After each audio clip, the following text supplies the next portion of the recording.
So I officiated my niece's wedding recently, and here's a story that I decided not to tell at the wedding because it's way too long for a wedding, but I thought it might be good for YouTube. So I was thinking about it, and when it comes to the concept of marriage has been around for thousands of years. But marriage as we know it today has not been around as long as you might think. The origins stem back to King Arthur.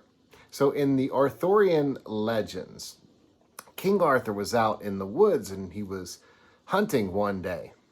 And as he was looking to hunt this deer, this magical kind of spell came over him and he froze. He was completely frozen. So he dropped his bow and arrow. He was completely frozen, couldn't move. Well, this figure moved on him and he was about to kill him. And Arthur said, "Hold on a second. If you kill me when I don't even have a sword in my hand, there's no honor in that. I'm King Arthur. If you let me live, I'll give you any boon you want." And so this creature said, "Okay, I'll tell you what. If you answer one question correctly for me, I'll let you live." And he said, "I'll give you a year to come up with the answer." So his question to King Arthur was this: what is it that all women want?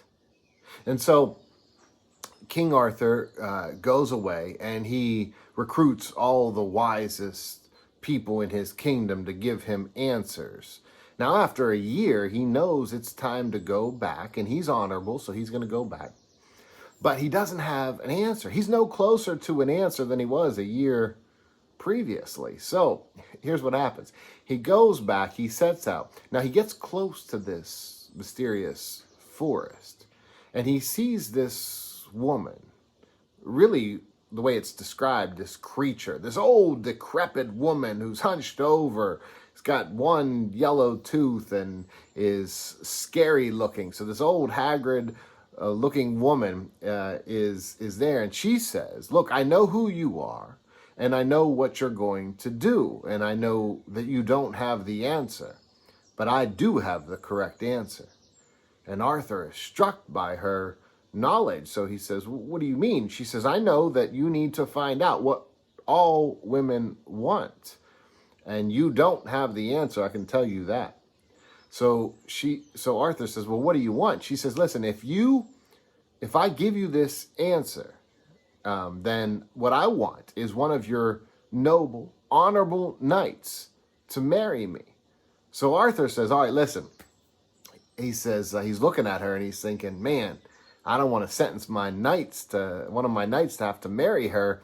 But at the same time, he recognizes that he's going to his certain death. So he agrees. He says, "Look, if the answer you give me saves me, then yes, I promise to give you one of my noble knights and promise his hand in marriage to you." So, all right, boom, she gives him the answer. And so he goes in front of this mysterious creature again, and this guy says to him, he says, "What's the answer?" Well, Arthur shows him all the answers that all the wise people in all the kingdom came up with, and none of them are correct. And just as this man's about to kill Arthur, Arthur shouts out the answer that this woman gave him. What all women want is choice. And so the creature throws down his sword. He's furious. I can't believe you got the right answer. That must have been my sister. She must have been the person who gave you that answer. And he rides off, cursing up a storm. So Arthur's a man of his word. He's honorable. So he says to the woman, "Okay, I will let you, marry one of my noble knights." And by that time, Sir Gawain had come along with him. And Sir Gawain says, "Listen," Sir Gawain in Arthurian legends is this honorable figure. So he says, "Look, I will do it. I will marry this woman." Arthur says, "I can't make you marry." He says, "Look, I want to take on this honor for you." So the marriage happens. He marries her. Now it's the wedding night. They're officially married, Gawain and this woman, and he goes to kiss her. It's in the dark, but still he kind of has to muster it up. He's not attracted to her at all. And so he kisses her, and when he's done kissing her, he steps back, and there is a beautiful figure in front of him. This beautiful woman is in front of him. And he's like, "Where's my wife?" She's like, "I am your wife." He's like, "But how?" She said, "My brother put a curse on me, and that I had to be married to a noble knight."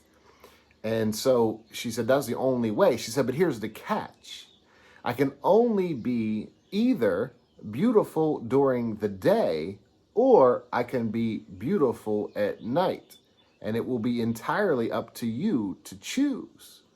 So Sir Gawain, he started thinking about it. Well, if she's beautiful during the day, everyone will recognize that I have this beautiful wife. But then when it comes to night and my nighttime obligations, it's going to be tough. He said, "But if she's beautiful during the night, then I get to enjoy that. But then during the day, people are going to think, what the heck, this man is married to..." All right. So he can't decide. So he's thinking it over, and he sits and he reflects, he meditates, prays, whatever. And he comes back to his wife and he says this. And she says, "Well, what have you decided?" And Gawain says, "It's not up to me. It's your choice." And then, and only then, in that moment, when he entirely respects her choice, does she become beautiful both by day and night. And the lesson, the legend that comes from this moment in the Arthurian tales is this: that for the first time in the history of what matrimony was, women had a choice. They had a choice. They could choose. And that lesson might seem archaic because, of course, women have a choice. We all have a choice in what we say and what we do and what we think and what we feel. We all have a choice. But that story is one of the origins, at least from that particular perspective, of this concept of choice in marriage. Now, look, that story was way too long to tell as I was officiating a ceremony. But it is worth sharing. Why? Because what all women want is choice. But I'm also pretty sure that's what all men want too. We want choice. We want freedom. We strive for freedom. And it's true, like Eric Fromm once said in his book, Escape from Freedom, that sometimes we actually want to give up our freedom to allow others to choose for us. Because the concept of complete freedom is scary. It's scary to realize that we are free to choose anything we want, but we are also responsible for anything we choose, which is why we oftentimes will give up our choice to others. But we do have a choice. We have a choice. You, more specifically, have a choice in what you think, in what you say, and what you do. And the more you recognize that you have a choice, the more intentional you can be about the choices that you make. And ultimately, the more say you have over your life and achieving every goal that you want to achieve and leaving the legacy that you want to leave. Until next time, as always, I wish you much peace.